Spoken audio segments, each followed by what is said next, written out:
Don't look now, but the Dallas Cowboys are the hottest team in the National Football League. And guess what? They got a pathway to the playoffs, and they will be a serious, serious problem. The barbershop is open, and Tony Wiggins has a chair for you. He's ready with some real NFL talk. The local experts of Locked On bring their expertise, and Wiggy is ready with his clippers and shears. Sit down and enjoy. The new Locked On NFL starts now. Locked On Podcast Network. Your team every day. You heard what she said. She said your team every day, and we thank you for making us your first listen. This is Locked On NFL, a part of the Locked On Podcast Network, the #1 sports podcast network. We are always glad to have you, and shout out to the everydayers that join us here each and every day and make themselves a part of our show. Without you, we wouldn't be who we are, so we absolutely appreciate that. Today's episode is brought to you by FanDuel. Right now, new customers can bet just $5, and if your bet wins, you'll get $300 in bonus bets to use across the app. Make sure you tap in wherever you get your podcast so you do not miss an episode, whether you watch or listen, just like the one you're watching or listening to right now. And this is a little roadmap for you. We're going to whip around and pick them at the end of the show. Good thing about that is we got a game today. Like an hour after we do this show is published, there will be a game here on Black Friday. In the middle of the show, talk about how the Packers and Love passed a big test on the road and do something that a lot of people don't do, and that's like win in Detroit on Thanksgiving. We're going to start talking about the Dallas Cowboys, man, being the hottest team in the NFL. Maddie, we gave Jerry Jones a bunch of flack for trading Micah Parsons. He ain't out of the woods because he's put himself in a position now that he's going to have to pay another wide receiver big money. So he's going to be like the Bengals where they got all of these wide receivers making money. So they're not out of the woods, but they have retooled that thing and gotten going with Quinnen Williams and Overshown coming back and Wilson. Dallas looks good, man. That's Philly and Kansas City in 2 straight weeks. They look real good. And Dak's been phenomenal all year. Pickens is a massive addition. Good young offensive line. So I host once a week Locked On Dynasty with Marcus Mosher, who does Locked On Cowboys. Yes, sir. And I was just talking to him, when they made the Quinnen Williams trade. I'm like, so what's the thought process here, Marcus? Really pull back the curtain for me. And he's like, they're building to win the Super Bowl next year. And I'm like, ooh, they're going to lock up Pickens either with a franchise tag. They have all these picks now. They'll just draft defense like crazy. Dak's window is in a pretty good spot, and you have a good young O-line. They don't need anything on offense. And maybe they're even ahead of that curve. They're on fire right now. Yeah. They might be with a combination of teams struggling right now. And with them I got to give them credit, man. They are playing well. The DBs aren't taking those chances like they normally do. Yeah. They're playing sound. They're not just trying to break on the ball. Here's Landon McCool, Marcus Mosher's partner, on Locked On Cowboys. And when we come back, I'm going to ask you about George Pickens. If there's any, you were there in Pittsburgh. Absolutely. If there's any trepidation or seller's remorse in that regard. But first, here's Landon McCool from Locked On Cowboys. The Dallas Cowboys get a very happy Thanksgiving indeed as they finish their sweep of last year's Super Bowl participants, beating the Kansas City Chiefs 31-28. Hi, I'm Landon McCool with the Locked On Cowboys podcast, and the Dallas Cowboys keep their season alive with another impressive victory at home, beating Patrick Mahomes and the Kansas City Chiefs on Thanksgiving. Happy Thanksgiving, everybody. And getting an opportunity to continue to keep hope alive for the Cowboys season as they improve to 6-5-1, facing a limping Detroit Lions next week. And a chance to really kind of turn the season around in a way that you just did not expect when things were being shuffled around at the trade deadline. And now you see a Cowboys team that was able to make stops when they needed to, an offense that was dominant, and a team that nobody wants to see if they end up making the playoffs this year. For more on this, make sure you check out the Locked On Cowboys podcast, and for more on your team, check out the podcast on the Locked On Podcast Network. Your team every day. There you go, man. First of all, we'd have saw on paper that they had to play Kansas City or Philly, Kansas City, and Detroit. We would have been shaking in our boots. Dallas might win all 3 of those games and shrug their shoulders like it ain't no big deal. Yeah, 100%. I mean, a couple of my buddies asked me yesterday, they're like, is Dallas better than every team in the AFC? I'm like, yes. I mean, I don't even think it's close. The AFC is a disaster right now. I wish they were in the AFC. They might just walk right into the AFC Championship game. I mean, I think they're a very good team. Now, math is their problem. I mean, in terms of standings and all those things, they dug themselves a pretty good hole. But you and I have talked a lot about the Parsons trade. I wouldn't have traded them in 1,000 years. Me either. But they do evaluate talent well in terms Absolutely. of who they bring in, the guys they trade for, draft. So they're an odd organization. I wouldn't run my organization that way, but they evaluate talent very well. They absolutely do. And George Pickens, we all knew he could play. You cover him. You're right there doing radio every day and communications for the Pittsburgh Steelers. He has more yards than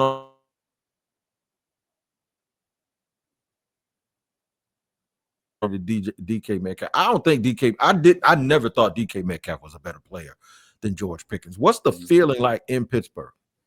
Fans hate it. Now, here's what I can tell you is I was unbelievably fortunate enough to watch every practice of Larry Fitzgerald in his Pitt career, and now he's up for the Hall of Fame. Can't wait for him to get in. Great dude. And when I watched Pickens, I don't watch every practice, but I'm there for training camp. I'm there a lot. You get that same feel on the practice field, like this dude is special. And I can make the argument, maybe Jamar Chase aside, that Pickens is the most talented wide receiver in the NFL right now. Most talented. Ryan Clark got destroyed for saying that. Really? He said he was more talented. And I don't think people understand the word talent, but he's more talented than Justin Jefferson. He is. Oh, he is. The gifts he was born with, right. Yeah. Now I will say, I got super excited when they had Metcalf and Pickens. I'm like, oh, okay, this could really be something, because I don't really think Metcalf's a true one, and he's proving not to be. And frankly, the rest of the receivers on this team are not close to being good enough. It's a huge offseason need. But I will say, to pull the curtain back, they had no intentions of keeping him. They had no intentions of paying him. And many people in that organization were very happy to see his personality leave the organization. I got you. So sometimes a guy can be good, he's just not good for you. Yeah. And one thing Marcus told me, though, he looks like up to CD Lamb, like a big brother. He's on his nutrition plan, his workout plan, maybe he just needed that, Maybe he did. Well, the Baltimore Ravens need something, because Kevin Oestreicher's on here, cop and please again. And now he's like, this is awful. Here he is after the game last night, and we'll come back and talk about Lamar and the Ravens. What an embarrassment that was. The Baltimore Ravens lose to the Cincinnati Bengals 32-14 on Thanksgiving night, and it was absolutely dreadful for this offense. 5 turnovers for the Ravens against one of the worst defenses in the league, and they're on track, the Bengals, to be one of the worst defenses in NFL history, and the offense could get nothing going after their first drive of the game. The defense tried to hold on for as long as they can. Evan McPherson kicked 6 field goals in this game, but eventually Joe Burrow, who returned, found Jamar Chase and found his other receivers to get back on track. Lamar Jackson, pretty poor game from him. We know he's playing injured, but also missed some pretty easy throws. The O-line had their moments, and guys with drops, fumbles, just all around bad. So the Ravens fall back to 500 at 6-6, and now have a mini bye before facing the Pittsburgh Steelers. So for more on the Ravens and their loss to the Bengals, be sure to check out the Locked On Ravens podcast and subscribe on YouTube, part of the Locked On Podcast Network. Two teams, very familiar because you're up in that north, man. I was shocked that the Bengals defense played well 2 weeks in a row. Really shocked at how the Ravens self-destructed. I do think we have to give the Bengals a little bit of credit here for, first off, not quitting. And I'm sure Burrow's leadership has a lot to do with this. And just a lot of human beings seeing Burrow walk around the practice field going, all right, I'm still in this thing. I'm not making Cancun reservations quite yet. Mm-hmm. And frankly, they did go from a historically bad defense in Cincinnati to merely below average lately, so that's progress, especially without Trey Hendrickson being healthy. So we'll give him kudos and credit for it. Yeah. And Burrow heated up as the game went on, even without Higgins. I thought Higgins was missed, especially in the red zone early on. But I've said this kind of from the start with Baltimore is they had fundamental problems the first month or so of the season before Lamar got hurt. I mean, I don't think the O-line's what it has been. I know the D-line is not what it has been in terms of pass rushers, Matabuke. And Henry's a smidge older. Lamar's now banged up, and it's all it takes, Yep, that's what it is, man. Hopefully they can get it together because it's always fun. But just think, Burrow, Jackson, Mahomes, these guys might not even be in the playoffs, man. I We're gonna know. swing it. We're gonna swing it to the NFC North in just a second and talk about those Detroit Lions that the Cowboys have to face. And we're going to talk about the Green Bay Packers, who are finally maybe starting to be the Packers we all thought they'd be. We'll get to that in just a second here on Locked On NFL. All right, today's show is sponsored and brought to you by our friends over at FanDuel. The NBA is back, and there's no better place to get in on the action than FanDuel, the official sports betting partner of the NBA. Even if you missed the start of the game and want to ride the hot hand, FanDuel has live bets on everything from who will score next to fourth quarter comebacks. Plus, you can even combine your live bets into same-game parlays for a shot at a bigger payout. It keeps the game exciting, especially when your team's making that late push. Right now, FanDuel is giving new customers $300 in bonus bets when your first $5 bet wins. So head to FanDuel.com to sign up and play your game with FanDuel, the official sports betting partner of the NBA.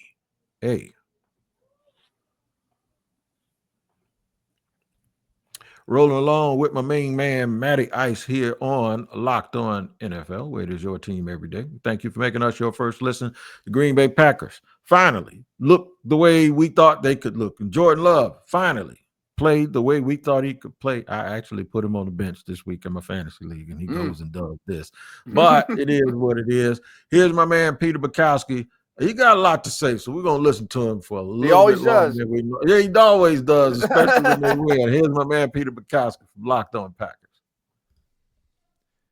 Matt LaFleur gives Dan Campbell a taste of his own medicine, and Jordan Love becomes the winningest Packers quarterback on Thanksgiving in history. I'm Peter Bukowski, host of Locked On Packers, with three quick takeaways from a 31-24 win on Turkey Day by the Green Bay Packers. They sweep the Detroit Lions after being swept by the Detroit Lions in 2024. And it happened because Matt LaFleur decided to play aggressive. It was fourth downs. It was throwing the ball on early downs. It was giving Jordan Love every opportunity to go make plays, and boy, did Jordan Love make plays in this game. A pair of fourth down touchdowns, the 51-yarder on a deep ball to Christian Watson, and then it was the clincher on fourth and short to Dontavian Wicks. And you didn't have to do that. You could have punted it and said, trust your defense. That's what you do when you trust your defense. Matt LaFleur trusted his defense by saying, we're going to go to win the game right here. One play to win the game, and our guys are going to do it. Jordan Love was spectacular, and then Micah Parsons, yet again. He's the closer. He is Mariano Rivera for the Green Bay Packers. 2.5 sacks in this game, and the crucial sack on Jared Goff late in the red zone to force the Lions to kick a field goal. The Packers get the win, and they are now in pole position in the NFC North.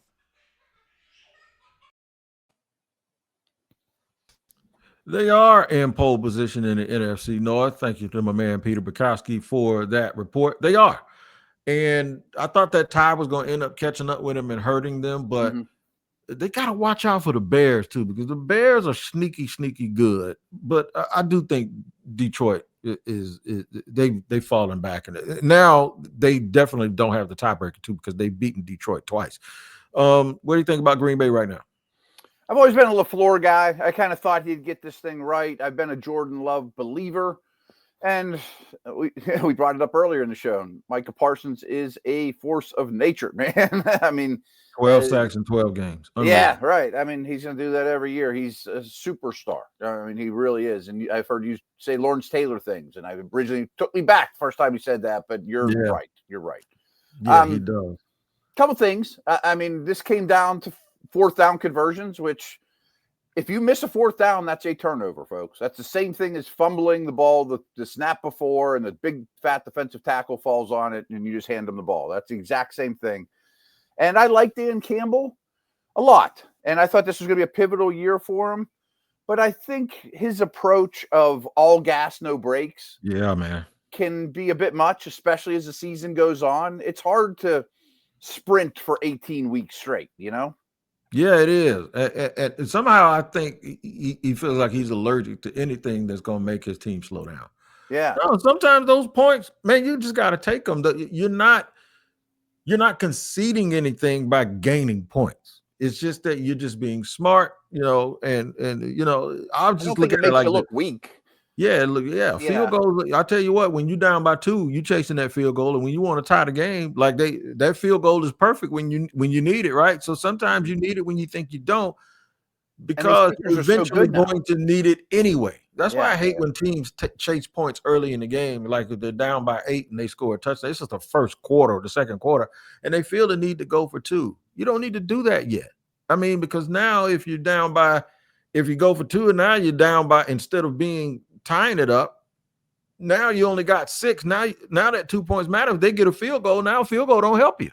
You need a touchdown. So there's a bunch of different scenarios, man. But here you go. Matt Derry's going to talk about Dan Campbell right now. Okay. From Locked On Lions. All right, rough day for the Lions again. Green Bay gets them 31-24. Packers win on Thanksgiving Day, drop the Lions to 7-5. Story today, offense again inconsistent. Offensive line struggles. Micah Parsons a big day, 2.5 sacks. Where was Aiden Hutchinson? Where was Aleem McNeil today? By the way, lining up a lot at edge rusher, which was interesting. Lions couldn't get the stops they needed. They played so many snaps on defense just 4 days ago, and it showed as they couldn't get to Jordan Love, who threw 4 touchdown passes. Now Detroit at 7-5 has some work to do to catch Green Bay and Chicago in the division. But they couldn't get stops today, and give Matt LaFleur credit. He was aggressive, and the Lions just could not get the stops down the stretch. Packers win 31-24. We'll get you a Locked On Lions pod later tonight. I still like the team. I like who they are and what they are. We'll have to see what happens with Amon-Ra St. Brown, because he is their heartbeat on that team. He's the Hines Ward to me of the Detroit Lions. You think maybe we should even open with that. You lose that guy that early in a back and forth game. Yeah. No Laporta too, Yeah, and now thinking about that part of it, I don't know, man. They might not be able to raise enough sand towards the end of the year. Yeah. When it's clear to me, it's clearly the Rams and the Cowboys right now. And I'm gonna give the Eagles some grace. They're still there, even though they lost one game against Dallas that they had no business losing. It's just that Detroit, to me, is taking themselves out of that little group. Yeah, I agree. And for multiple reasons, some of which are injuries, and we did mention it off the air. The interior of the O-line is not what it has been, but I am kind of curious what this Ragdoll situation entails, Yeah, is he ready? Because, a lot of times offensive linemen sit down, man. They sit down for a while. They lose weight. I even think Aaron Donald's walking around like 250 now, man, and people were putting out rumors that he might come back. When you're not playing and, you're not doing the normal things, I don't think you can turn it on and off. But Ragdoll is an all-pro, so I do think that's a boost that they're looking forward to. All right, Matt and I are going to do a whip around and pick them and talk about some of the biggest storylines from around the league. I'll tell Matt what I told Ross, who was on with me yesterday, that if Matthew Stafford if he wins the Super Bowl this year, he is going to now be a 2-time champion. And there will be no question about his Hall of Fame credentials. I'll get Matt's opinion on that here in segment 3 on Locked On NFL.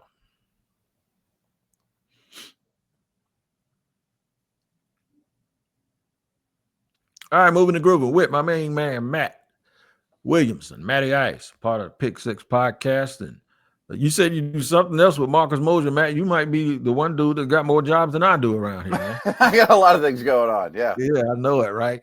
I'll tell you what's got going on these games, man. We got a Black Friday game today as we do our pick'em section. I'm not really good at it. I think I missed every game yesterday. Shout out to me. I'm glad we didn't come on here, because I'm going to always be self-deprecating when it comes to that. When I lose, that's why I don't like giving people advice. Don't ask me who's going to win the game and you got your rent money online, because I'm not the one to help you, man. I'm telling you. Bears and Eagles today. We talked about both of these teams. It's an upstart team against a team that needs to get their act together. Yeah, I did a ton of Bears homework because they just played the Steelers, and obviously I've studied that game. I love the direction the offense and the team is trending. I have some worries about the Eagles, but at home in a game like this, I think the Eagles win. Yep, and they need it. The Rams that we talked about, to me, the best team in the National Football League against the Panthers. Yeah, I think the Rams take care of business in a big way here. Yeah, I got to give them credit though. The Panthers are a lot better. They were doing some hitting last week, man. I'm just still not. I'm not sure about their quarterback, but I'm sure about their physicality, man. I think he's a good coach. Yeah. And that corner. Oh my God. Yeah. Horn can really play. Yeah. All right, the 49ers at 8-4, still the most unlikely 8-4 team I've ever seen in my life, because when you think about them, you probably think they're 4-8. They go play Cleveland. This is a hard game, and then we got Shador. It's gonna be a hard game for him too. I think it's going to be a really low-scoring, ugly game. I would definitely take the points, however, whatever the spread is. But I think San Francisco wins. And Peacock always lays us out. I mean, with their future schedule, there's like a 92% chance that the Niners end up in the playoffs. And I'm not even sure if they're good. Yeah, that's crazy. The Jaguars, if the Jaguars win, we'll get to that. I'll go ahead and do it now. The Jaguars-Titans, who you got? I got the Jags. Yeah. All right. So if the Jags win, they become 8. They go to 8-4, and this is very, very important, because now you got this other game I'm about to get to: the 6-5 Texans at the Colts. And I don't know who I want to win. Do I want the Colts to win? And because I know the Jaguars got to play them twice, and it kills two birds with one stone, because the Texans are one game behind the Jags, and now that gives the Jags a little bit of room with that. Or do I want the Texans to go ahead and do our work for us and beat the Colts so we can end up 8-4? Either way, who you got in this game tomorrow? Yeah, that's an interesting way of looking at it, because I do a lot of these things with the Steelers as well. You know, I mean, especially in this goofy AFC right now, where I don't think there's any team that's good. I mentioned I had a big conversation with my buddies yesterday about the AFC. I made the case that the Texans are maybe playing the best football in the AFC. I think they beat the Colts, and I don't think Stroud has ever been part of the problem. Yeah, they absolutely could beat the Colts. And then Daniel Jones, they say he's okay. Ross and I were laughing yesterday because the coach said he's got a fibula. Yeah, he's got 2 fibulas, by the way. But the thing is, you mean he's got a banged up fibula. Well, a broken fibula, I heard, can be not, it sounds bad, but it's not as bad as like a high ankle sprain. So he didn't look good from the tape that I saw. Ugly Bowl, Saints and Dolphins. Oh, I think Miami's playing well. I think they definitely win this game. Do you think that coach saves his job, or is it? I'm leaning that way. I bet they run it back with him and Tua and make some changes, and Tyreek could be gone. I'm leaning that way. I think that they've come a long way in the last month or so. All right, Jets got 2 wins under their belt. They're also playing better, and the Falcons, they're not. I know. I don't know what to think of Atlanta, but the Jets, I think, are playing hard. They're playing, I think, to save his job. I still don't think that's enough. I think Bijan can carry that team. Cardinals played hard against the Jags last week, but we still gave them a lump upside the head. They played Tampa Bay. They just always find a way to lose, even though when things get better. Tampa's in a rough spot right now. They desperately need it. I think they win at home, but I don't have a lot of faith in Tampa right now. Yeah, I don't have a lot of faith in Minnesota, and I know Sam Darnold is sitting there. Sam Darnold saying, "Come on over here. Let me show you what you're missing." They go visit the Seahawks. Who you got? I got Seattle, and I'm with you that the Rams are the best team in the league, but I can't wait for that rematch against Seattle, and I think Seattle's probably the second best team in the league. No doubt about it. Raiders, Chargers. Ugh. I can't bet on the Raiders for anything. I'm down on the Chargers and their O-line, but I would never pick the Raiders right now. They fired Chip Kelly, and you wouldn't believe who I heard is going to maybe even call plays. Oh, no. Yeah. Baby Carroll. Really? Yeah, man. So we'll have to watch that. Because he's doing such a good job with the O-line. Yeah. He's doing a great job with the offensive line. Can't protect nobody. I'm talking about nepotism, man. Look here. Bills, Steelers. This is a big old game, man. Believe it or not. This is huge, especially with Baltimore losing last night. It's a big game, man. And Kansas City losing, and the AFC's just a mess. I'm taking the Bills. Yeah, but who wants to go? It looks like everybody wants to get off the bus. Nobody wants to go to the playoffs in the AFC. I know. And Josh Allen is like the best quarterback in recent memory after a loss. Mike Tomlin's the best coach in after a loss. Both teams are coming off a loss. I'm definitely taking the Bills, but both their tackles could be out. That's a terrible situation against the Steelers. Who's playing at quarterback for Pittsburgh? I think it'll be Rodgers. I'll affirm that today, but I think it'll be Rodgers. He practiced in full on Thursday. Sunday night game, when they scheduled this, and they thought this was going to be a doozy. Denver's going to Washington to play the Commanders. Yeah, and Washington's another one I don't have much faith in. I think Denver's defense is enough. Yeah, and Washington actually, all of that talk about people saying they were moving too fast in the offseason, it has manifested itself on the field. Yeah, and big time. Yeah, it looks terrible. All right, Monday night, Giants and the Patriots.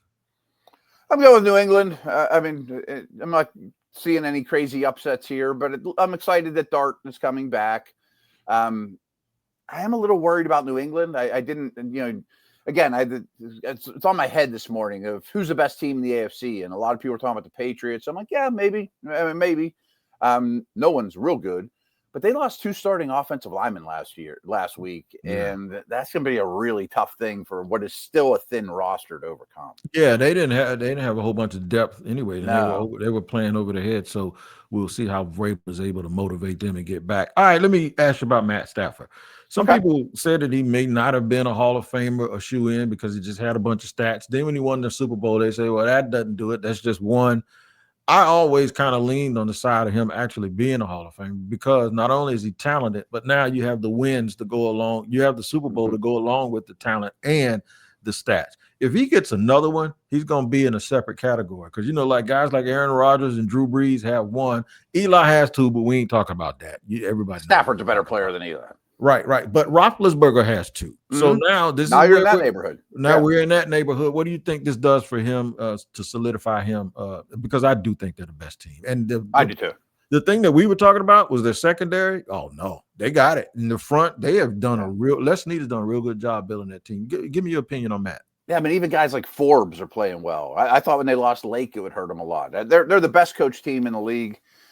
I think he's the MVP. And even just winning the MVP, I think, assures him a Hall of Fame, even if they get bumped in the playoffs.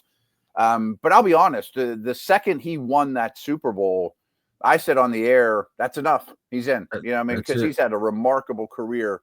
One thing Peacock threw out, though, the other day that I was a little surprised about, and I don't even blame him. I think last week or the week before is when he finally got above 500 as a starter. Wow. I mean, think about that. Yeah. That says more about Detroit than Lion it says. thing. Yeah, that's a Lion thing, man. I'm telling you, Dan Campbell wasn't around there. Maybe if he was, or if they'd have kept the great Wayne Fonts back in the day, he would have done a little bit more winning. Yeah. But yeah, man, That's make sure y'all check out all the action around the National Football League starting today on Black Friday, man. Enjoy football, enjoy the weekend, enjoy your family. Matt and I appreciate you joining us. Check Matt out on Pick 6 and me here on Locked On NFL. Twice a day, Tyler Rowland in the morning and me in the afternoon. We don't take y'all for granted, man. A little bit under 28 minutes. I'm gonna let Matt go and spend all that money on Black Friday. I know you're going to get a grill or something. I know you're going. I got too many shows to do. Yeah. All right. The kids will be spending their money. All right. Yeah, I know. I got somebody who's spending mine, but they ain't a kid either. I call them my off-duty supervisor. All right, Matt and I are going to go ahead and get out of here, man. We don't take y'all for granted. Thank you for joining us here on Locked On NFL. We will see you next week.